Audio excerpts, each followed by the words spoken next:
She was so distracted by finding pretty shells that she nearly missed the flash of light that whipped past her as she walked. Her heart pounded as she unraveled the twine and opened the curious message. She knew it had to have been out of the ordinary, but she wasn't expecting this. Immediately, her husband called for help. Tanya Ullman was taking a leisurely stroll along the beach with her husband, Kim, when they stumbled upon an incredible find. It was another sunny morning in Wedge Island, Western Australia. The sky was a deep baby blue, and the sun perched high with its rays piercing down on the Australian outdoors.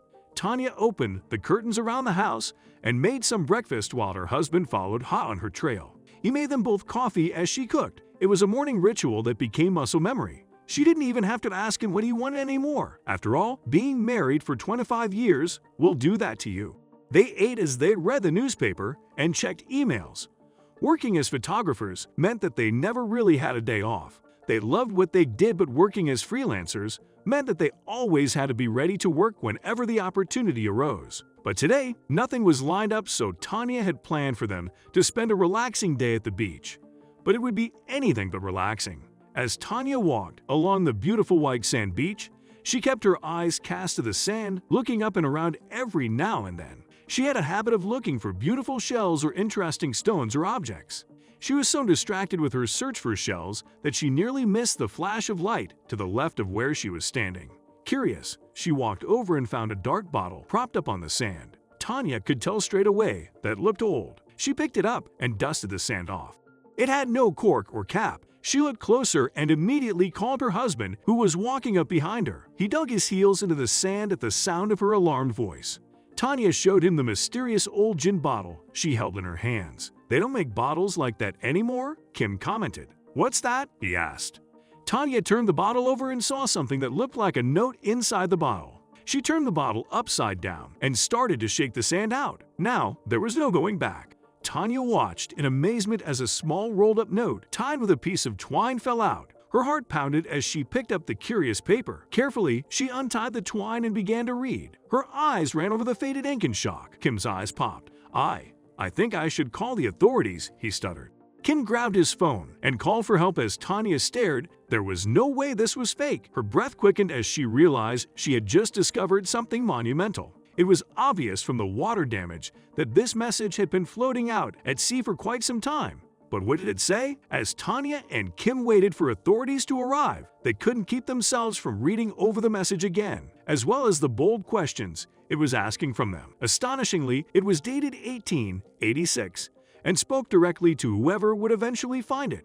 Tanya thought it must have been a message that was thrown off a ship in the Indian Ocean because of what it asked her. It wasn't long before experts arrived and immediately confirmed that the bottle and paper dated to the correct time period that it stated. But the most spectacular aspect of the message was found once the experts looked into the questionnaire-type form the letter took. It was verified only when the experts got in contact with researchers in Germany.